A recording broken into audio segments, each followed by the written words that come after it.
खा के पक गई हूँ। आज कुछ अलग बनाओ।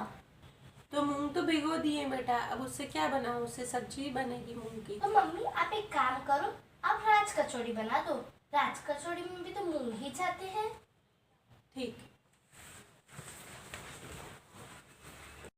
तो मैंने रात के खाने के लिए मूंग भिगो दिए थे और एडिटिंग करने बैठ गई थी, क्योंकि मूंग की सब्जी मुझे सबसे इजी लगती है, वो फटाफट बन जाती है। तो मैंने सोचा चलो क्यों ना अभी एडिटिंग कर लेते हैं, क्योंकि एडिटिंग करने में बहुत ज़्यादा टाइम लगता है।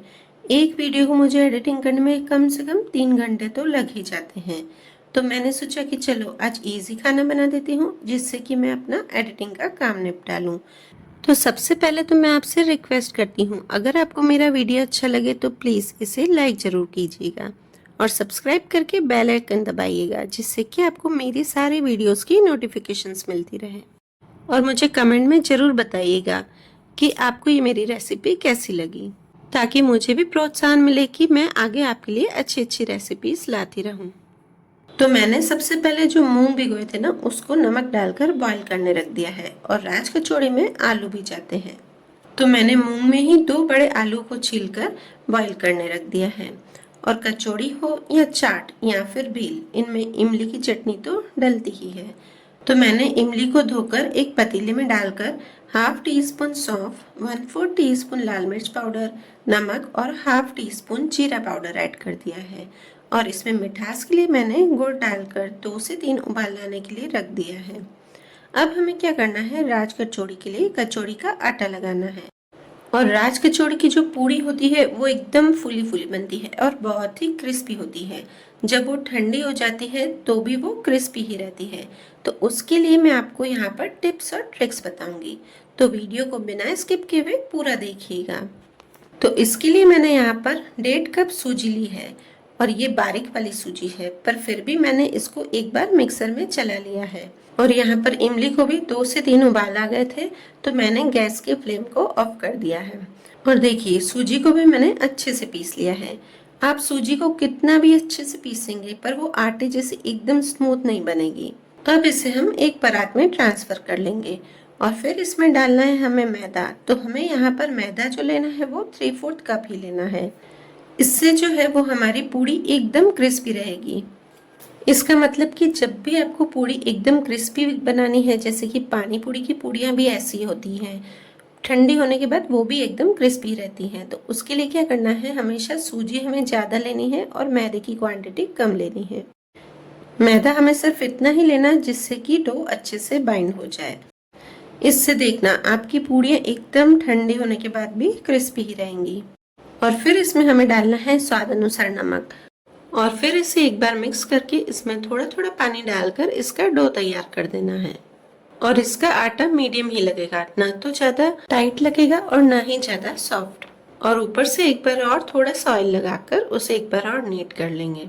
और यहाँ पर कुकर की विसल भी निकल गई है, तो आलू को मैंने यहाँ पर अलग से निकाल लिया है और मूंग को एक जाली वाले बर्तन में निकाल दिया है, ताकि इसकी गर्माहट की वजह से ये और ज़्यादा न गल जाए। ये मूंग अच्छे से बॉईल भी हो गए हैं और ज़्यादा गले हुए भी नहीं हैं।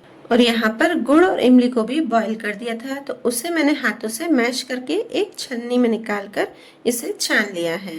ये छलनी चाय की छलनी से हल्की सी मोटी है, ताकि इमली का जो इसमें पल्प है ना वो निकल कर आए, इमली का सिर्फ पानी नहीं निकले। और यहाँ पर मैंने आलू को छोटे छोटे पीसेस में कट कर दिया। और इन आलू को हमें थोड़ा सा चटपटा बनाने के लिए इसमें डालना है चाट मसाला, काला नमक, लाल मिर्च पाउडर और इसे हम अच्छे से मिक्स कर देंगे। और मैंने इसमें 2 से 3 हरी मिर्च भी डाली है, वो बारीक बारीक कट कर दी थी। इसमें ज़्यादा मसाले नहीं जाएंगे। और जो ये राज कचौड़ी है वो बनारस की बनती है, तो इसमें ढेर सारी चटनियाँ तो ज़रूर डलती हैं। तो राज कचौड़ी में इमली की चटनी के साथ हमें हरी चटनी भी बनानी पड़ेगी।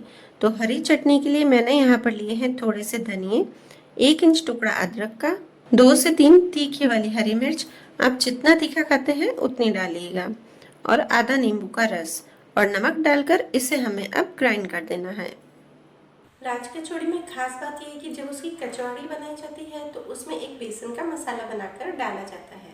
तो बेसन का पेस्ट बनाने के लिए हमें यहाँ पर लेना है 4 टेबलस्पून बेसन और उसमें डालनी है थोड़ी सी लाल मिर्च पाउडर, हल्दी पाउडर और नमक। और ऊपर से 1 टेबलस्पून जितना ऑयल डालकर इसे हम अच्छे से मिक्स कर लेंगे। ये जो हम बेसन का मिक्सचर बनाएंगे ना, उसमें पानी बिल्कुल भी नहीं जाएगा। उसकी कंसिस्टेंसी इस तरह की होनी चाहिए। अगर इसमें आपको ऑयल कम लगे तो आप इसमें दोबारा थोड़ा सा ऑयल और डालिएगा, पर पानी नहीं जाएगा। चलिए, अब जो ये बेसन का मिक्सचर है वो भी तैयार है। अब हमें एक बार आटे को और मसल लेना है और इसकी हमें पूड़ियाँ बनानी है। तो तेल को मैंने पहले गरम करने रख दिया है, क्योंकि जब भी हम इसकी पूड़ियाँ बनाएंगे ना, तो तेल अच्छे से धुआंधार गरम होना चाहिए, नहीं तो जो कचौड़ी अच्छे से फूलेगी नहीं।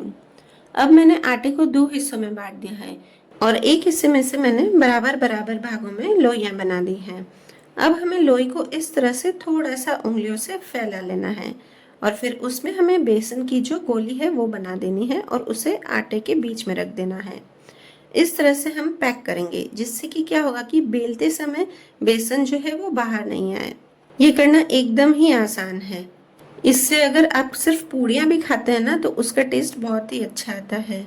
अगर आप कभी बहुत दिनों के लिए बाहर जा रहे हो टूर पे, तो आप इस तरह की पूड़ियाँ बनाकर ले जा सकते हैं। वो एकदम क्रिस्पी भी रहेंगी और इसका टेस्ट भी बहुत अच्छा आएगा और 2 से 3 दिन तक ये पूड़ियाँ खराब भी नहीं होंगी।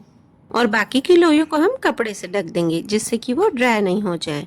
और बेलने के बाद पूड़ियों की थिकनेस इतनी होनी चाहिए। इसकी पूड़ियाँ जो होंगी वो इतनी पतली नहीं बनेंगी। अब तेल अच्छे से गर्म हो गया है और हमें अब पूड़ी को डाल देना है। पूड़ी को जब हम डालेंगे तो ऊपर से भी हमें इस तरह से तेल डालते जाना है, ताकि पूड़ी जो है वो ऊपर से भी क्रिस्पी बनती जाए। और जब भी हम पूड़ी को डालेंगे तो गैस की फ्लेम एकदम हाई होनी चाहिए। और जब पूड़ी इस तरह से थोड़ी सी फूल जाए तो उसके बाद हम गैस की फ्लेम को एकदम लो कर देंगे। और पूड़ी के क्रिस्पी रहने का यही सेकंड टिप्स है कि पूड़ी को हमें एकदम लो फ्लेम पर पकाना है।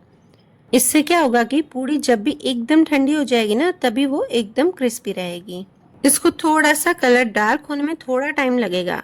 तो पूड़ी के क्रिस्पी रहने का यही 2 टिप्स हैं।